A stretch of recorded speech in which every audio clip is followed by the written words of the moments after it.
kutumika. Na kama wewe ni member wa Lutubutu, usiogope. Unataka fridge, unataka microwave, unataka pikipiki, unataka baiskeli, unamtakia mwenzako mbuzi, tuma. We are located at Corner Plaza, 4th floor on Parklands Road. Take Talk. Get your brand on the talk with City Clock.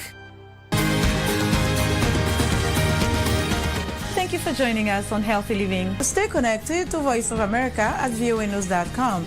A look at your kidneys and how they impact your health.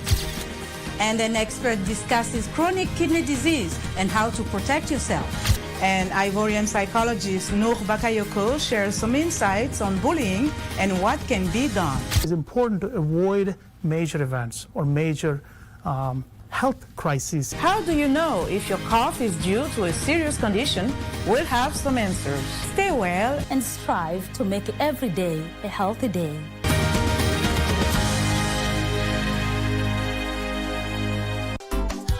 Nenda nitakueleza mahali penyewe baadaye. Nangojea. Lakini ukinihada nitakueleza nilionayo mbele ya mkeo. Samahani, mbele ya Naomi na Rama. Kama humpendi mtu Linda, hili umwambie. Na kama unampenda pia, mwambie ajue. Sidhani nitakuona tena. Na hata hivyo kama ningekuwa hapa bado, mambo yetu yangekuwa yameishia hapa. Rama, kwanza ufai kumuita babako kwa sasa. Umesikia? Huyo ni mume wangu. Alikuwa babako ulipokuwa mdogo. Say bye-bye to FOMO, the fear of missing out, by downloading the KBC Online app that gives you access to everything you love. Get the latest news, sport, music, entertainment news, live radio, and so much more at the palm of your hands. To get the app, simply search KBC Mobile Digital App in your Google Play or App Store and download the app. Catch what you want, anytime, anywhere. Stay connected. Stay ahead with KBC Mobile Digital App.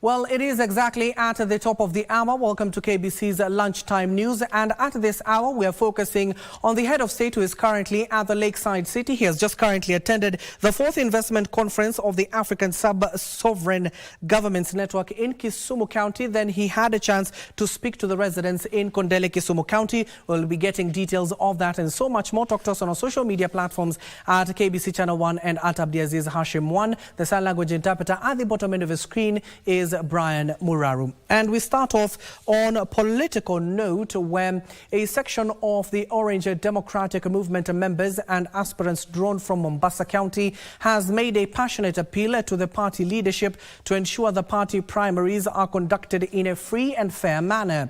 The party's election committee in Kilifi County, however, assured its members of free and fair countrywide grassroots delegates election slated for tomorrow. They vow to ensure no election malpractices will be experienced by strictly adhering to the elections guidelines. Kitu tunadai ni proper representation katika uchaguzi wa ODM, kwa sababu hatujahusishwa. Tunataka tuishishwe kikamilifu, meeting iitishwe na tufanye meeting ya faraga. Mimi ombi langu nalipeleka kwa chairlady wetu wa Kenya nzima Gladys Wanga.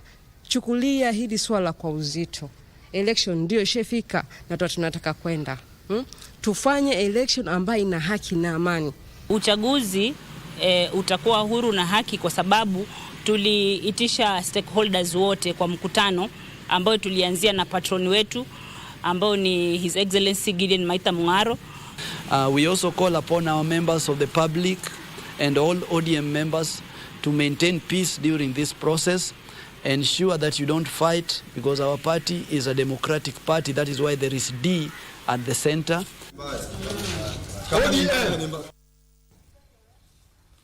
Also, stakeholders in the water sector have observed that Kenya's water resources are under severe strain, with per capita availability currently estimated at less than 500 cubic meters, far below the national threshold of 1,000 cubic meters. Speaking at the launch of the UNESCO International Center for Water Security and Sustainable Management in Nairobi's office, experts noted that the scarcity, coupled with groundwater depletion and even resource distribution and inadequate water towers management, demands innovative and region-specific solution.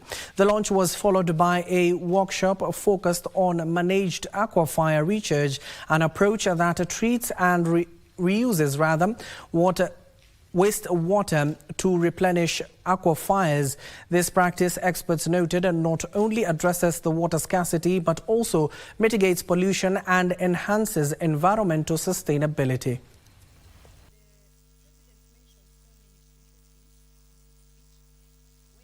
As a consequence, the country faces unique challenges and opportunities. These include water scarcity, groundwater depletion, water contamination because of poorly managed sanitation, unbalanced allocation of water resources resultant from geographical variations, inadequate sanitation facilities, and inadequate sanitation management. So groundwater, often is referred as liquid gold, is a vital resource that can help us navigate these water challenges. We want to target the wastewater management from the sewerage systems, especially here in Nairobi, where we have it exposed to many contamination issues. So we want to treat it so that it is used for managed aquifer recharge, for artificial groundwater recharge. The waters can also be used for recycling, to be reused in the system. And again, it can be used for irrigation purposes. By strengthening network among government institutions, organizations, and communities, we can collaboratively develop innovative solutions tailored to the needs of each region. And in other news, former Homa Bay County Assembly Speaker Julius Gaya has been appointed the political advisor to Governor Gladys Wanga. Gaya has resigned from his position as a speaker amid speculation of an impending impeachment by members of the County Assembly. Speaking during an inspection of the modern fish market under construction in Homa Bay, Governor Gladys Wanga commended Gaya for his leadership at the Assembly and expressed confidence in his ability to excel in the new role that had been vacant.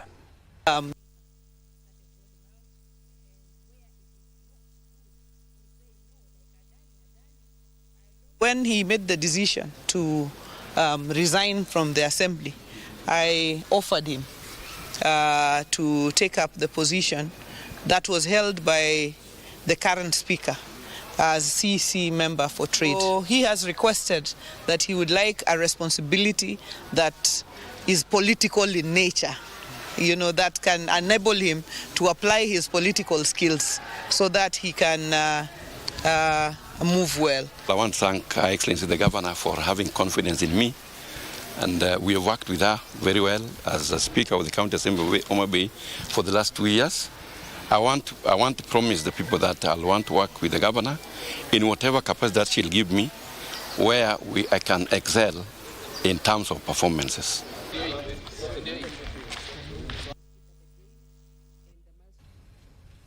Moving on, the Kenya Broadcasting Corporation KBC is collaborating with the government and the private sector to expand its digital infrastructure and promote equitable access in the wake of digital broadcasting.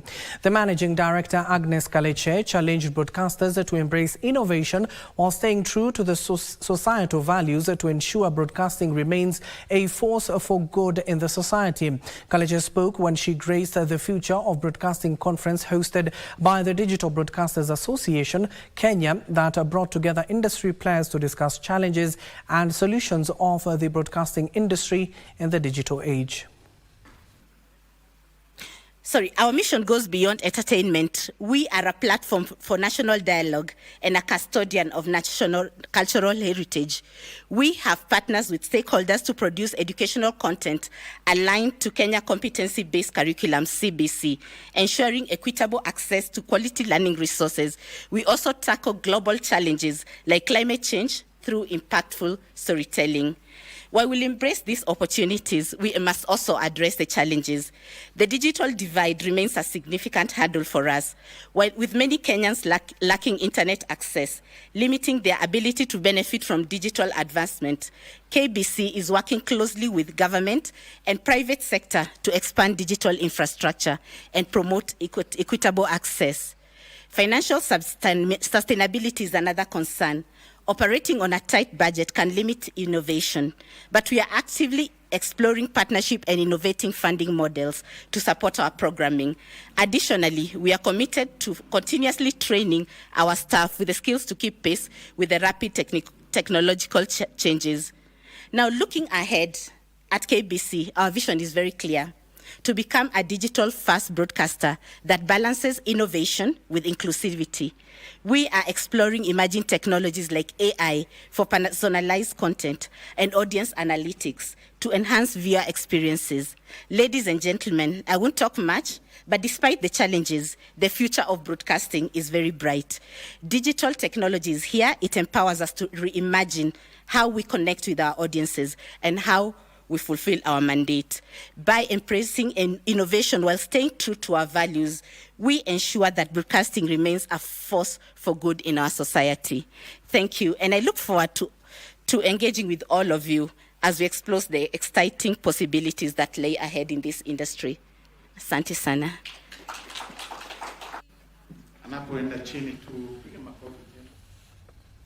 And we'll have more for you on that in our subsequent bulletins. Elsewhere, hundreds of Miraa traders took to the streets demanding that the Marsabit County government allocate them a place to operate their businesses. The traders lamented despite paying taxes to the county administration, they are yet to be assigned an area to do business. The traders say the obtaining situation has left them desperate for shelter, especially during the rainy seasons.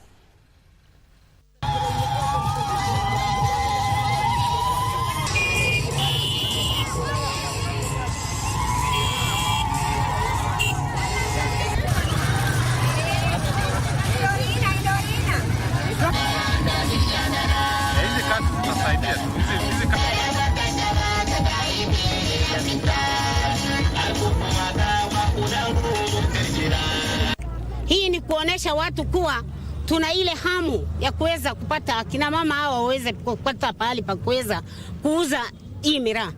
Kwa sababu wasipopata soko hawa kina mama hawana maisha. Jua ndio hii inawachoma, mvua ndio hii inawanyeshea. Masaa hii mvua inanyesha, hawana mahali pa kukaa, na ile wakati ya jua hawana mahali ya kukaa. Ushuru tunalipa wa serikali.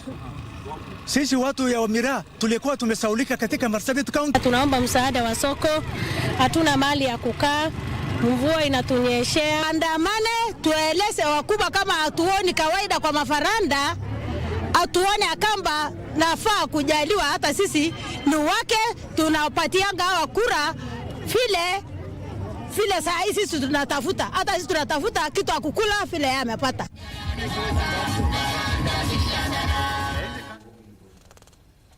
Meanwhile, the Kenya National Chamber of Commerce and Industry Chairman Sylvana Sabunge has urged Busia County government to address issues of sugarcane theft in the region, which they fear might affect a large percentage of the locals who depend on agriculture for their livelihood. His statements comes amid heated debate among the residents regarding rumors of the closure of a major sugar mill in the county due to lack of sugarcane following an increase in theft cases. He was speaking at an event for Boda Boda riders. Na hizo factory zimeandika watu 3,000 ambao wanatoka Busia. Bwana Regional Commissioner, utatusaidia kwa sababu miaka yote kutoka 1963 Busia County peke yake ndio haikukuwa na factory hata moja. And the only factory we have ni Boda Boda. But we have the additional only 2 factories, and that is Busia Sugar and Olepito. Agriculture is a devolved function. And sometimes tukipewa an opportunity kama hii ya kuzungumuza, we try to raise those issues, not because we are protecting the owners of those institutions, but we are protecting the employment opportunities. Let's come back here to the capital, where the Chinese embassy in Kenya and the Kenya Broadcasting Corporation KBC have partnered to promote professionalism and integrity in journalism. The collaboration, launched Tuesday morning at a Nairobi hotel, includes a 2-day training program aimed at equipping KBC journalists with critical skills to enhance their work. Speaking at the event, KBC Editor-in-Chief Samuel Maina emphasized the importance of continuous learning and benchmarking, especially as technology continues to transform the media landscape. So we want to enhance this collaboration between KBC and the Chinese embassy so that we up our game by learning from the best. China is ahead in technology, and we can learn from the best. You can also send some journalists from China to come and work with our team here, and we also send our journalists to China. That exchange of knowledge is very important.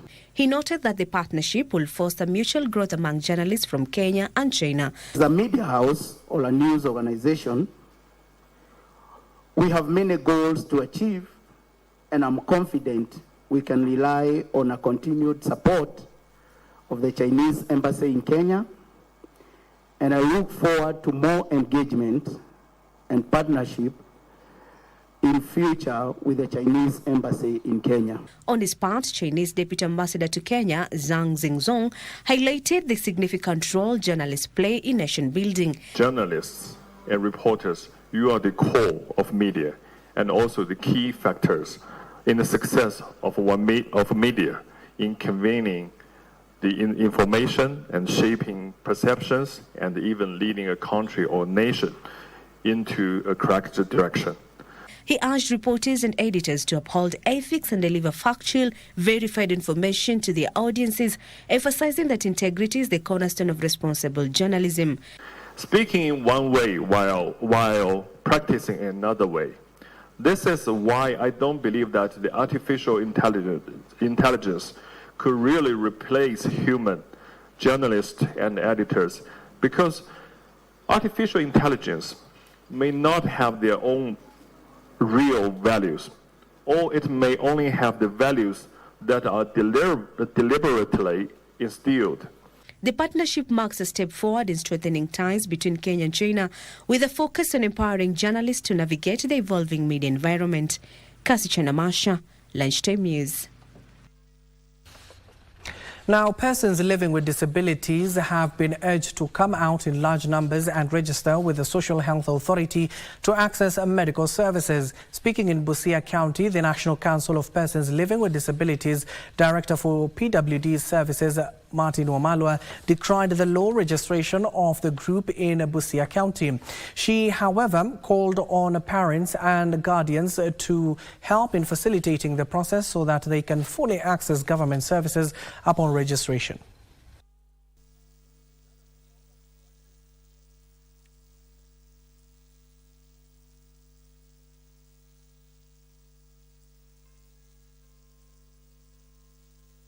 La kimsingi kabisa lazima aweze kuregister kama person with disability, kwa sababu wakati atakuwa na register SHA itamuitisha namba ya usajili kama mlemavu, na kama haja register itakuwa ni vigumu, na kiregister pale itakuwa rahisi kwa sababu swala la assistive devices kama anahitaji itakuwa inachukuliwa kama way of medical services, so atapewa free support ya assistive devices. Still within the confines of Busia County, traders at the Soko Posta market in Busia County want the county government to address the poor state of the market, saying it has become impossible to operate owing to the muddy conditions and a blocked drainage system. The traders have raised concerns that the unhygienic state of the market poses serious health risks. They chided the county administration for continuously collecting levies without reinvesting it back to ensure the sustainability of the market. The traders are urging the governor to initiate the construction of a modern market, or else they boycott the levies. Kuna watu hapa watu wa kaunti kila Monday kila siku ya sokoni wanachukua pesa hapa kwa wafanyabiashara. Lakini sasa hii pesa sijui wanaendanga kufanya nini. Ukiangalia unaona hii ni matope. Angalia huko, ongea tu kiangalia. Unaona. Sasa mimi nashindwa hii serikali ya Busia ama hii serikali gani yenye inanyanyasa watu. Wamama saizi hawezi uza, mtu amerauka hapa hivi lakini hata customer hawezi pita akienda kununua, atapita wapi? Soko ya Busia Posta ni matope, hakuna mahali unapitia. Choo ni chafu, kila kitu ni chafu. Uji tupu. Hatutatoa ushuru until further notice. Kila siku hatutoi mpaka watengeneze. Gavana, tunakuomba mbele yako, wacha wakatoa kuja kudanganya. Soko Posta alika wamama kuja hapo waone barabara. To the coastal region now, where the Kilifi County government is cautioning locals against the wanton destruction of infrastructure. Chief Roads Officer Philip Charo says some unknown people have continuously undermined the government's efforts to open up the area for tourism and habitually destroying roads and installations. Speaking at the launch of the Kizingo, Baraka Chembe and Timboni Crab Shack roads, Charo emphasized the need to preserve roads in order to boost tourism. Investors hawezi kuja kwa sababu barabara ni mbaya. Isitoshe ile vumbi ambalo huwa tunavuta na pia linatuambukiza magonjwa kama mafua, maradhi yani. Lakini sasa hii tunaona huu ni mwanzo mpya ambao ni wa kihistoria sana. Imekuwa ni yetu jamani, ni rasilimali tulioletewa, tuitunze kwa vizuri, kwa sababu wakati mwingine serikali inagharimika kutengeneza barabara kama hivi, halafu inakuwa siku mbili siku tatu, kijana kila kukiwa anaishi kidogo anataka kuchoma hiyo lami. Narok County Governor Patrick Ole Ntutu has urged County Executive Committee members and chief officers to stay focused on driving development while warning those failing to deliver public services.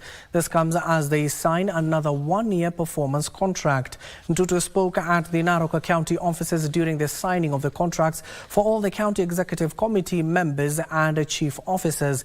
The contracting will hold them accountable for their performance while giving the governor the leeway to dismiss whoever fails to perform their responsibilities. We have taken time and negotiated the terms of these contracts and formalized agreement outlining your responsibilities, commitment, as well as your performance obligation. I am calling upon all of you to ensure that these performance obligations are achieved. And therefore, if you are given an opportunity to serve in any capacity, it's upon you to make sure that you serve with diligence, you serve with the best that you can. In that performance contracting, we now need every CC to appoint what we call a champions. That is a person who needs to, every day you are working to make sure that you are implementing your performance contracting. Busia County Government, in partnership with the European Union, has conducted a sign language training for medical practitioners in a bid to break the communication barriers between the medics and the patients with hearing impairment. Speaking during the 3-day training at the Malaba, Edward Okinda, a pharmacist at the County Referral Hospital, said the training will equip the medics with the basic sign language skills with the help of interpreting devices, which will enhance efficient service delivery. European Union experts have emphasized the need for policy amendment in order to integrate the sign language in schools.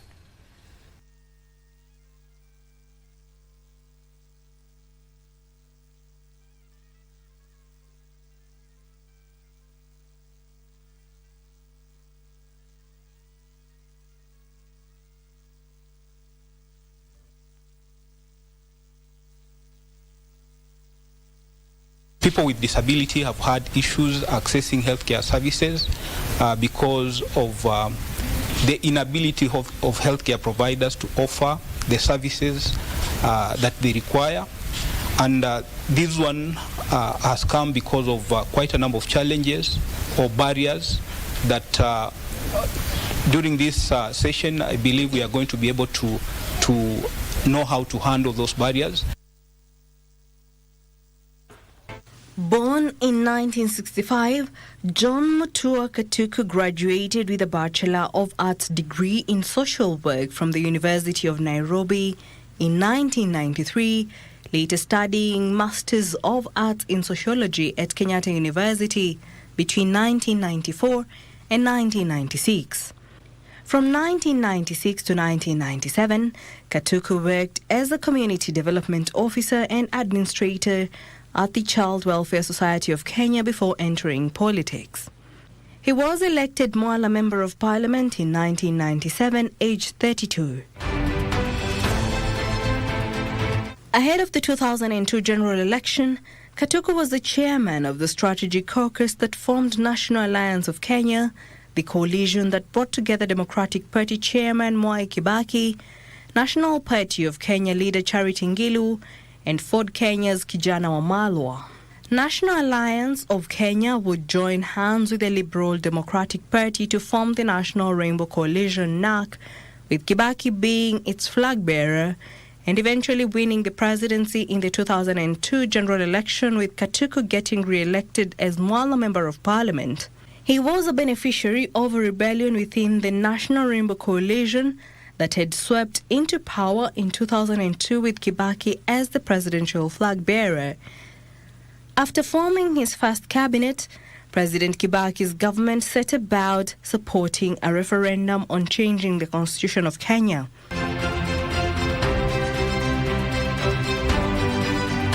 As a member of Ngilu's National Party of Kenya, Katuku supported the draft constitution. To achieve ethnic balance in the cabinet, he formed after sending all his referendum ministers home. President Kibaki had to pick one other minister besides Ngilu from Lower Eastern. Katuku was in the right place at the right time. He was picked the Minister for Water Resource. Come 2007, Katuku running on NAC Kenya ticket was defeated by Daniel Mwoki of the Orange Democratic Movement Kenya Party that had overrun almost the entire Ukambani region in support of Kalonzo Musyoka's presidential bid. In 2008, when Musyoka struck a deal with Kibaki that earned him the post of vice president, Katuku led a group of Kama members of parliament who had been defeated in the 2007 election in accusing the president of betrayal. In 2013, however, he sought the nomination of Musyoka's Wiper Democratic Movement Kenya Party for the Machakos governorship.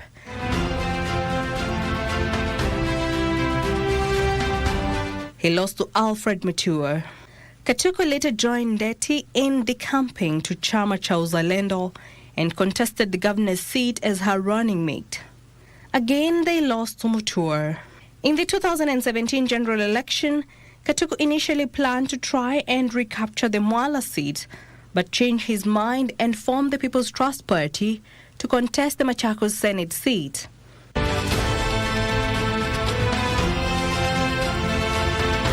He lost to Boniface Kabaka of CCU. In 2020, he joined Maendeleo Chapchap In 2021, he was the Maendeleo Chap-Chap senatorial candidate. He then withdrew his candidacy. Outside of politics, he's an avid golfer and convener of the Cumbersome Golf Series. Jackie Wambiru, the Cabinet. And now you know. Thank you, Ambiru, for that report. And of course, we're taking our first breather here on KBC's Lunchtime News. Don't go too far. We'll have the latest for you in the world of business.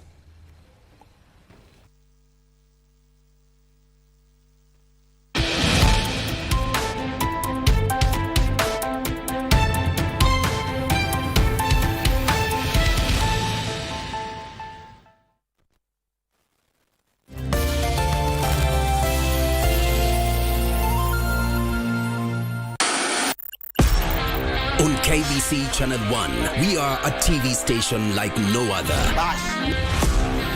Get a taste of the best in entertainment. Yes, indeed. Feel the passion. Will you promise me? I swear that you will never lose me. I can't get married to you. I'm sure you knew about it. That's why you're making fun of me. Experience the drama. Get out. Who is the man in this one? And the laughter.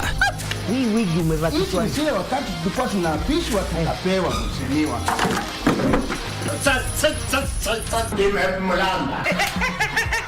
Move to the beat.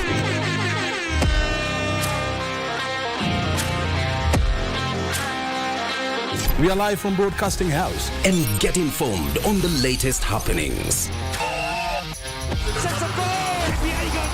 KBC Channel 1. Wow. Yeah! We are the full package. Oh, yes. And Kenya's watching. Thank you very much for joining us. Umepata msaada wote kutoka wapi?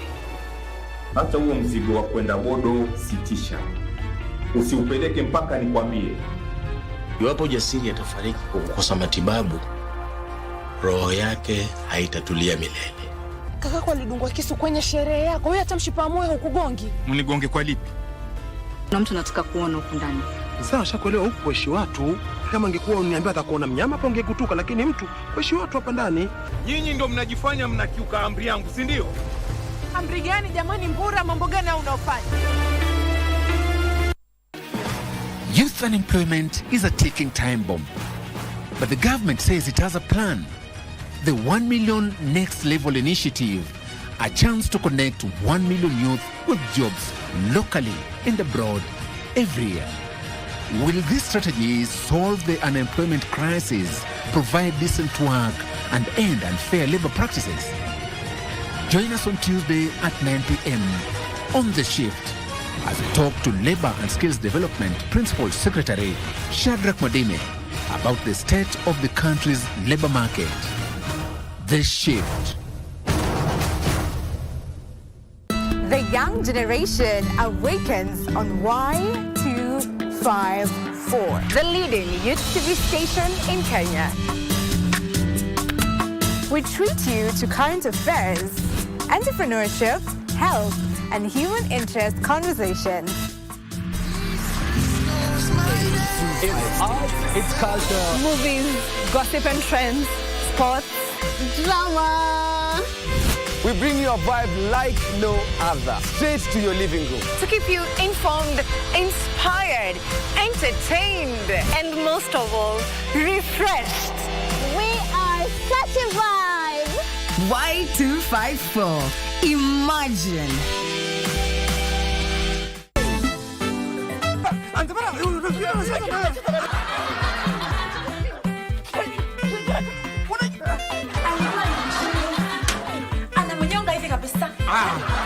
Chep bwana unaninyonga. Guys, bring some water for analeta maji. Guys, I think he's having a panic attack. Let me go and get some water tumwagia anaweza amuka. Open the shirt. Teacher, I have a question. Not now. What's your number? See, I asked the question first. What's your number? That's the end of our drama movie. What's wrong with you? Are you crazy, Carolina? Why did you follow me? What's wrong with you? Now I finally know where you got the money I found. Amparo? What's the matter? What's the matter? What is it? Rosa! Rosa! But what's wrong? What happened to her? We don't know, son. Look here. If anything happens to Mom, it'll be your fault, Isabel. Do you understand? If anything happens to her, It's quite hard for me to believe what you're saying. I don't know. There's probably some mistake. Isabel? Wildlands.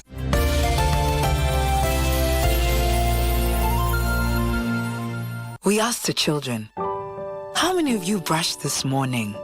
And this little boy, his hand didn't go up. And I said, well, why didn't you brush this morning? He said, my brother was using the toothbrush. If I'd waited for him, I would have been late for school. I'm sorry, I get a bit emotional when it comes to that. To be able to change a child's life, to be able to bring back that confidence about their smile, for me, is phenomenal.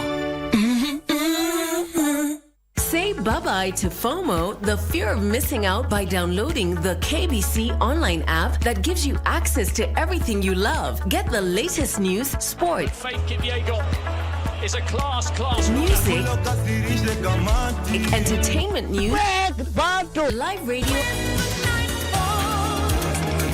and so much more at the palm of your hand. To get the app, simply search KBC Mobile Digital app in your Google Play or App Store and download the app. Catch what you want, anytime, anywhere. Stay connected. Stay ahead with KBC Mobile Digital app. Are you looking for a brand-growing outdoor advertising with beautiful simplicity and an artistically inspired choice? Look no further. Our 40 years of credible reputation and experience will give you exceptional brand traction. Umepata msaada wote kutoka wapi? Hata huo mzigo wa kwenda bodo sitisha. Usiupeleke mpaka nikwambie. Iwapo Jasiri atafariki kwa kukosa matibabu, roho yake haitatulia milele. We are located at Corner Plaza, 4th floor on Parklands Road. Take Talk. Get your brand on the talk with City Clock.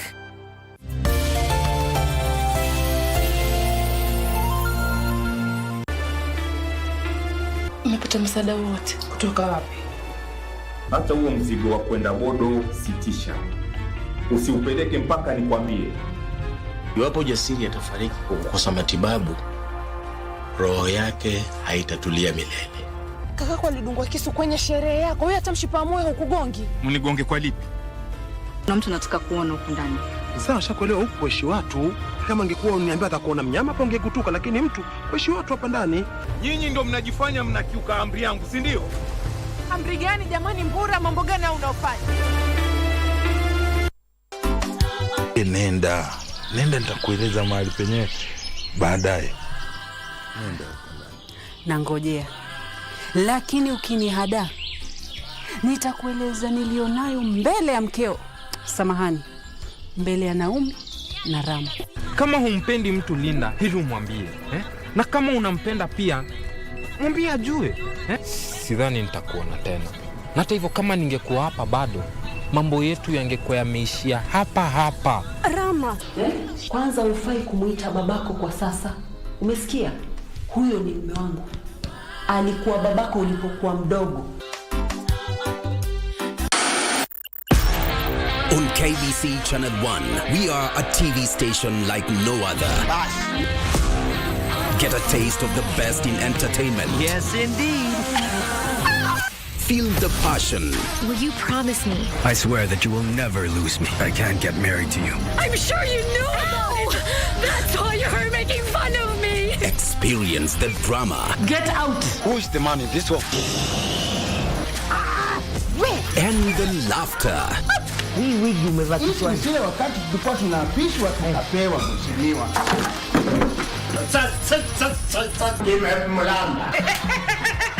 Move to the beat.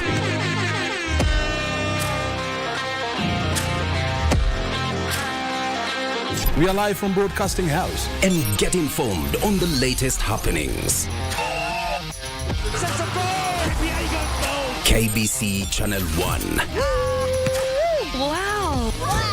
Yeah! We are the full package. Oh, yes. And Kenya's watching. Thank you very much for joining us. Wiki hii kwenye mkulima tutamfuga konokono.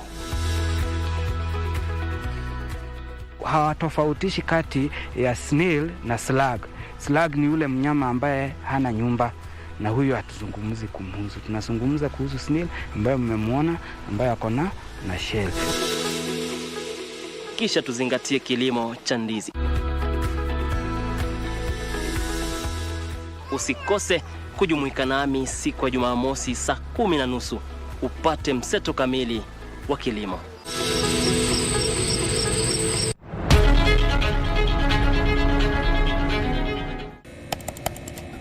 Technology has become a crucial part of our society. Without technological advancements, so much of our everyday lives would be drastically different. As technology develops, it strives to fulfill the changing needs of society. This means that technology exists to help us achieve the things that we wouldn't be able to achieve without it. Take on Tech looks at the advantages and downside of technological innovation in a world that is becoming increasingly dependent on new digital technologies. Every Monday at 10:30 p.m.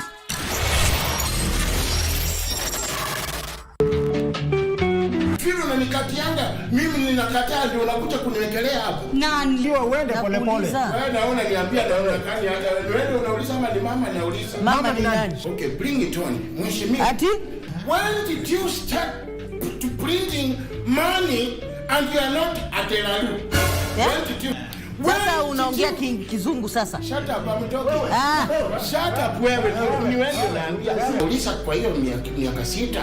Kuna nyingine kali zaidi ya hiyo mheshimiwa. Oh, ni kuongeza ingine.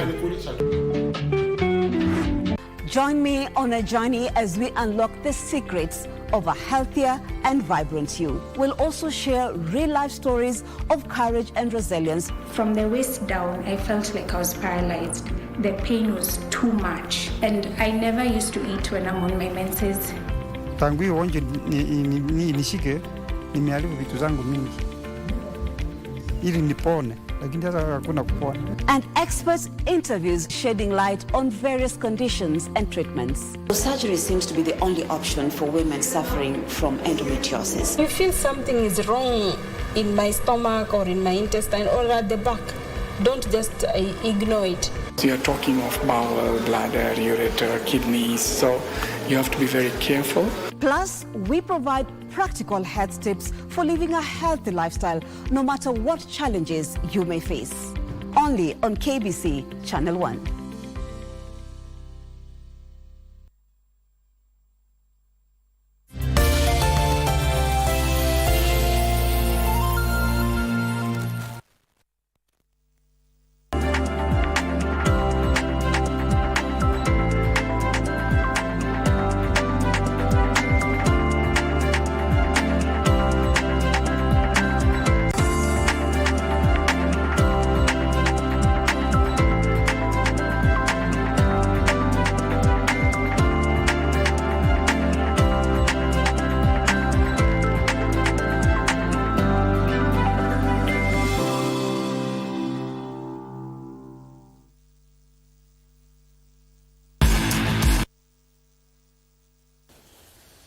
Welcome back and thank you for staying with us. Now I want to take you live to a convention that is currently happening at The Edge. It is about the Innovation Week and PS of ICT. That is Tanu is currently speaking. Let's listen in to the proceedings there. With this, I wish you the best as we celebrate this annual event, the Kenya Innovation Week. We want to thank Kenya for giving the faith, making it run better every year. Thank you very much and God bless you.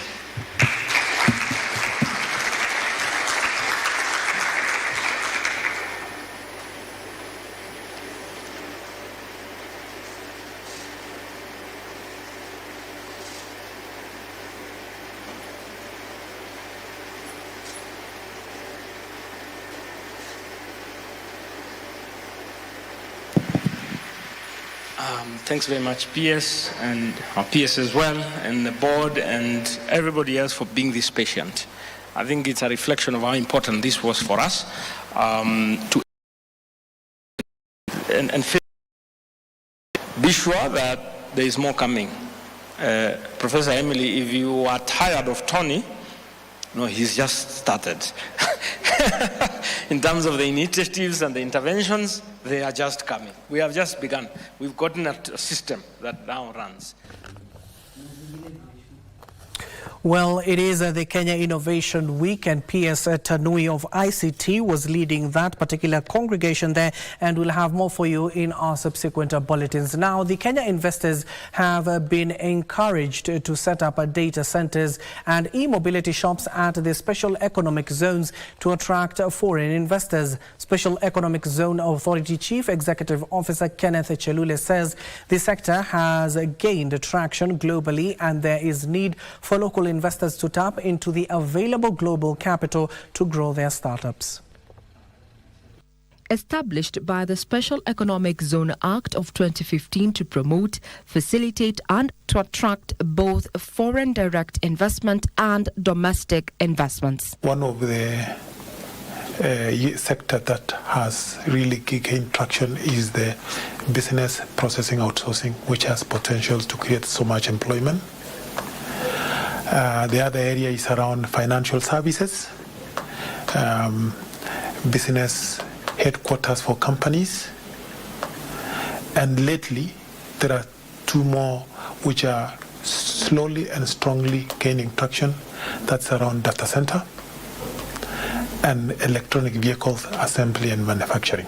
The investment tool has so far licensed 78 enterprises and created 7,000 direct jobs. We are going to exchange some of the best practices in terms of governance of SEZ, financing of SEZ, enhancing capacity for workforce in SEZ, and generally all frameworks around SEZ.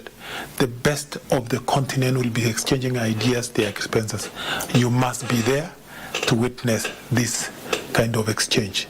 To boost uptake, the Special Economic Zone Authority SEZA is leveraging international conferences to market the zone's incentives, including lower power tariffs and tax cuts. Further, Chelule is urging local investors to onboard onto the zones to reduce the cost of doing business as well as enjoy product incubation before expansion into the international market. SEZ provide you with that opportunity to build your case using the local market to the point where when you are told to export or when you get a market out there, you can give the Kenyan profile and your credential using your capacity to supply locally. Kenya will for the first time host this year's International Africa Economic Zones Organization annual meeting slated for the 27th of November to the 29th that has attracted over 400 delegates from 48 countries. We are urging you to work with the best, work with SEZ. Regina Manyara reporting for KBC Channel 1.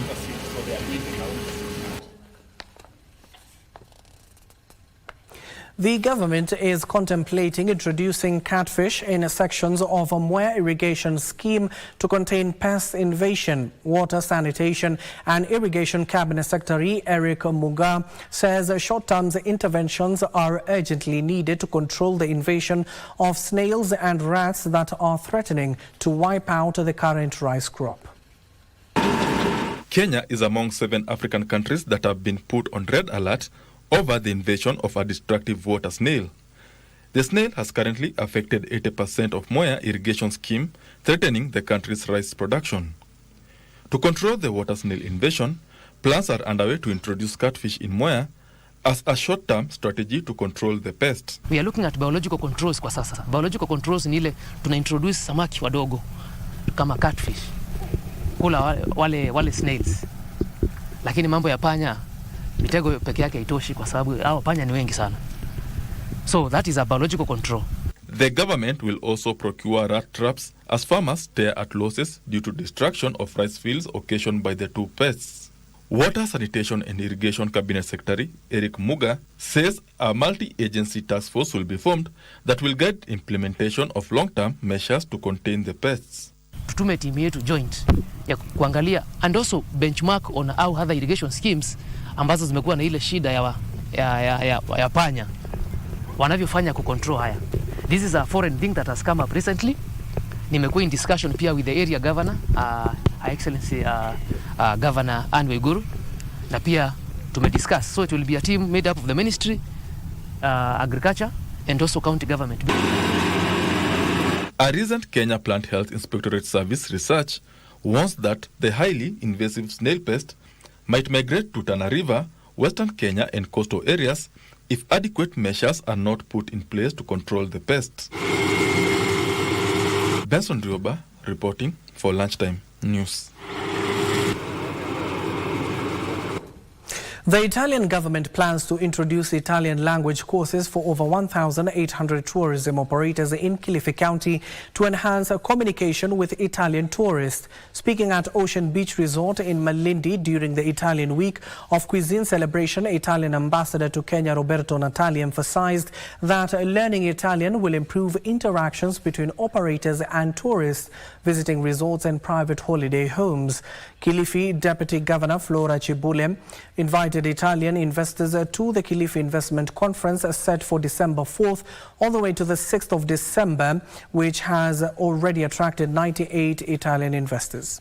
In this county, about 1,800 Kenyan young people work in the tourist section. And so we would like that they learn Italian to be closer to Italians coming from holiday. We will see in the next month a lot of Italians coming here. Many of them are owners of houses. Yes, we are going to have the International Investment Conference on the 4th to the 6th, and for the golf lovers on the 7th. Kindly work with us. You've always worked with us because you're among those investors, 98 investors who are already in Kilifi County, but you can also expand. Also, cybersecurity experts are calling for more public-private partnership funding to combat cybercrime. CyberPro Global Chairperson Preston Odera says there is need for a critical resilience mass to secure the country's digital economy. The National Kenya Computer Incident Response Team detected 1.1 billion cyber attack threats from May to June this year. This was a 16.5% increase from the previous quarter. The increased cyber attacks incidences are being attributed to a lack of awareness in cybersecurity matters. Be close to the industry players so that they give you more of the information, and also they give the help, because some of the companies have the funding. The government might not have all the resources required. Some might sponsor some of these courses so that we bridge that gap. Players say a multifaceted approach, including roping in academia and governments, are among ways to raise and increase cyber skills set among the population to reduce cyber attacks incidences.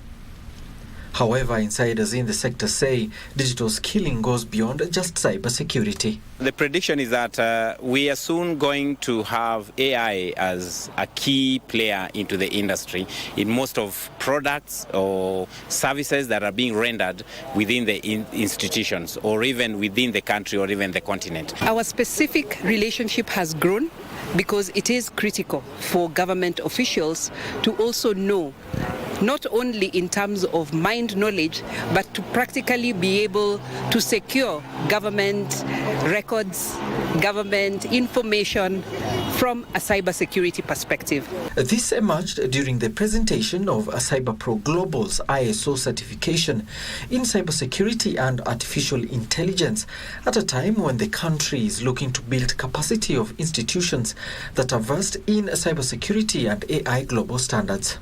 We also see a lot of other entities, including even the current event that is here, CyberPro, also committed towards promoting platforms for dialogue. We recently had Cyber Week Africa conference, which brought in a lot of players, and the dialogue brought in various insights which are going to shape the strategic interventions of national cybersecurity. Alan Auko, Lunchtime News. Car dealers have been encouraged to provide extended warranties for hybrid car batteries to encourage hybrid and electric cars purchases. Car Kenya Limited corporate head Sophie Ogilo says consumers are put off by high component prices and there is need for more incentives from both the government and dealers to attract more electric vehicle consumers. When we talk about the advantages of hybrid cars, you find that they are very, very environmental friendly because of you find that for fossil petrol cars, they are a bit noisy. Another advantage that for hybrid cars is fuel economy. And another disadvantage that people are not aware of hybrid cars, you find that we have limited mechanics of hybrid cars.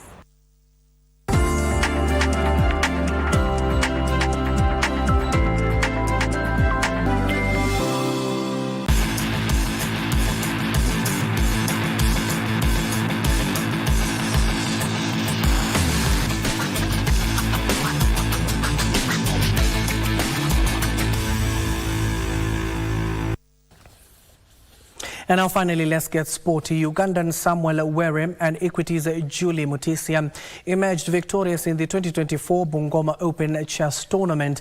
The 2024 Bungoma Open Chess Championship concluded with thrilling performances from players across 5 countries: Uganda, Kenya, Ethiopia, Algeria and South Sudan. Ugandan chess maestro Samuel Were emerged victorious in the open section, dethroning the defending champion Kenya's Mehul Gohil with an impeccable 6 out of 6 score. Pre-tournament favourite Patrick Kwoma of Uganda faced unexpected resistance, being held to a draw by the rising star Agut. In the ladies section, Julie Mutisia of Equity Bank lived up to her billing as the top seed, clinching a victory with 5 out of 6 points. The 2-day tournament attracted 150 chess players. It marked the final open tournament of the year, setting the stage for the prestigious National Chess Championship slated for December 11th all the way to the 15th, 2024 at McKinney School. Basically, since 2019, I've either finished first or second in the national championship. But yes, the Bungoma Open event is just timely, right before, 2 weeks before the nationals. It's important to gauge your form, where it could be going wrong, and it's just a tournament which allows you to make the necessary adjustments before the big one. I think this is one of the very few tournaments I was in good shape. It's one of the very few tournaments that I've managed to go back with at least some bit of rating. Ngoma Open this year has been impressive and very successful, having attracted about 150 participants from all parts of the country and also from our neighboring country.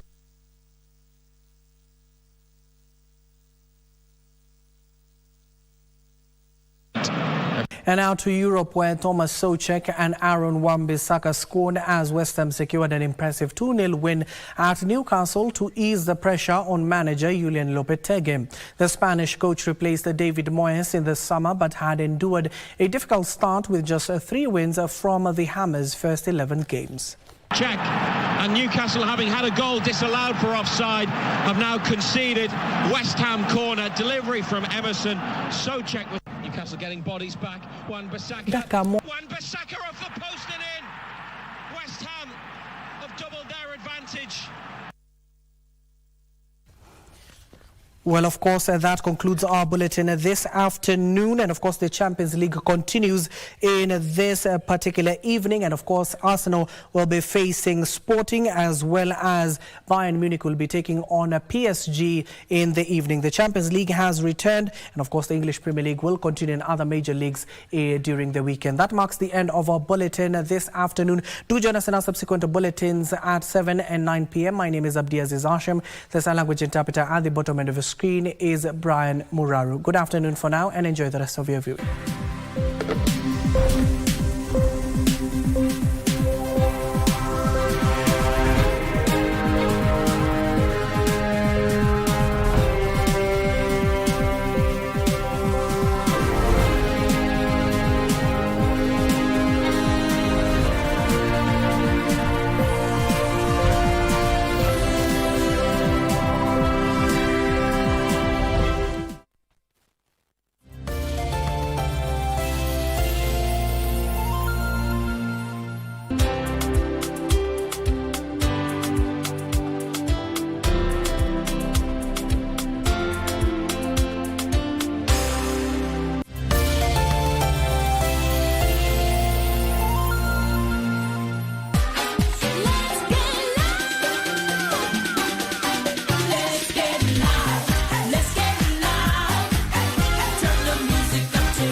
Well, it is officially Sherehe season. We're only a couple of days away from December and the entertainment scene is buzzing. What's up, man? Welcome to the biggest, the baddest, extraordinary, sensational show right here in the 254. You already know, gang. Yes, and when you see, for sure, and when you see us, you definitely know that it is time for you to get to know what has been happening in the entertainment world, and to be specific when it comes to entertainment, and that is the events world. And today is no different. We will be covering that for you. My name is Vivian Dago. You can simply just call me Miss B. Jacques Mula, the party daddy.co.ke, aka your girlfriend got my website. And you know what this right here is? Grapevine. What you gotta do?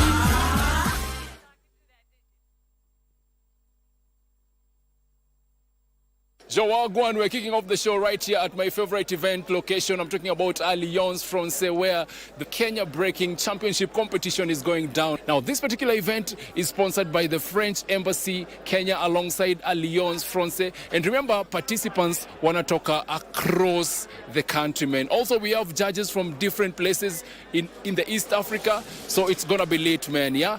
The main thing, or the icing on cake right here in this particular event, is who will be the best in this particular competition. Better go and watch it. Boy, I have my boys in it, looking like a seminar. Talk too much, boy, I ain't got time. Better throw a clock.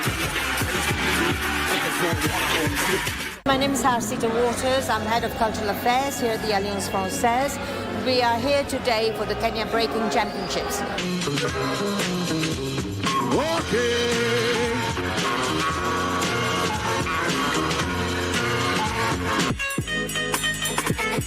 Karinyaga in the house.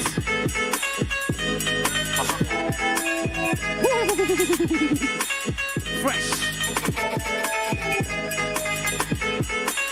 Kenya Breaking Championships is part of the Break My County to Chichenge project that is being supported by the French government through the French Embassy and the Alliance Française. William, let's go! The idea behind Break My County to Chichenge is to promote and develop the sport of breakdancing here in Kenya. Over the last couple of years, Alliance Française has hosted many breakdancing events, and with breaking having been introduced as an Olympic sport at the 2024 Paris Olympics, we have decided to put in some funding to try and bring some structure to the breaking scene in Kenya so that they can form an association, then a federation, which will enable them to officially participate in future competitions.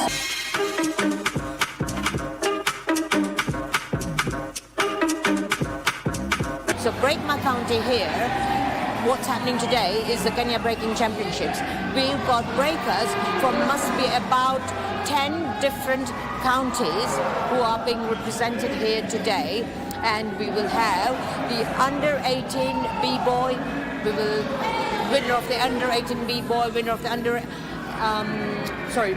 winner of the B-girls, and winner of the over-18 B-boys.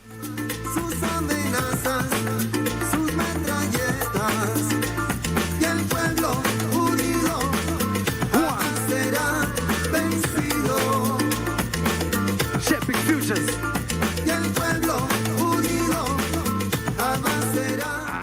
So we will have official Kenya Breaking Championship titles today.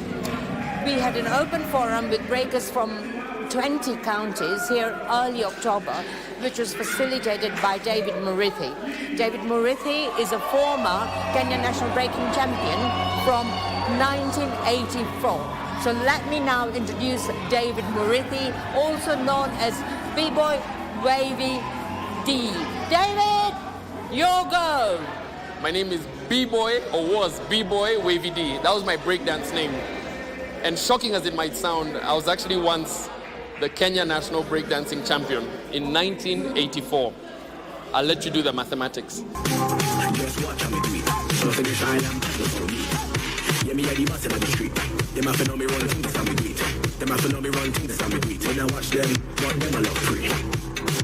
I'm here to support the breakers. Right now, the current breakers, a lot of young people are getting into the sport. And yes, it is a sport.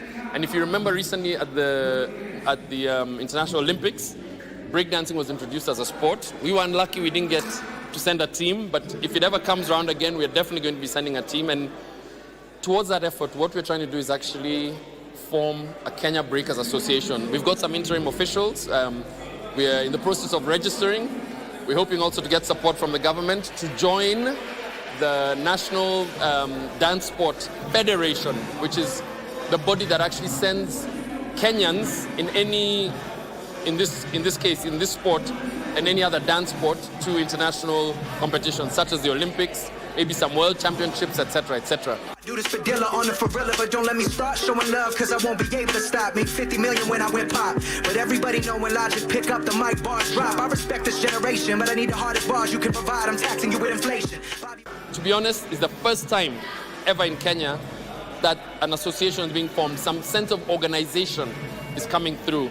So we're hoping this will really put breaking back where it really was. In our days, it really was a big thing. Then it sort of died down, but it's coming up again the last few years. And we're so happy to see young people involved in sports because it keeps them busy and keeps their minds healthy and keeps their bodies healthy.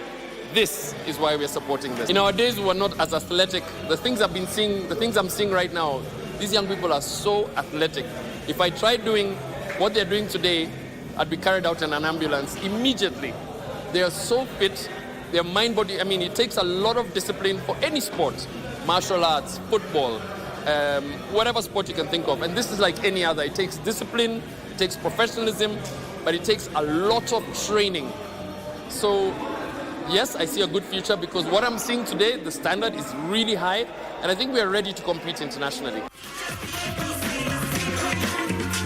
Fresh. Stacking.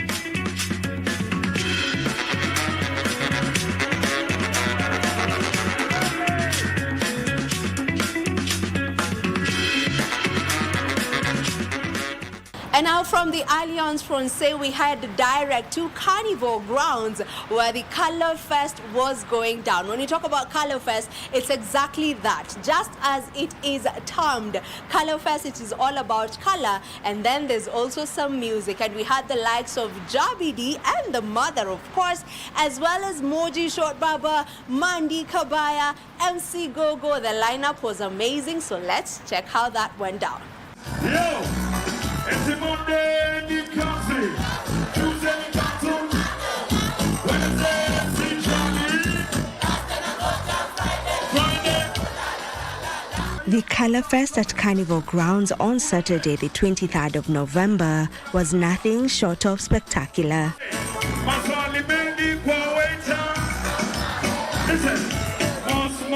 From 12 p.m., the party kicked off with colors flying, music booming, and an electric atmosphere.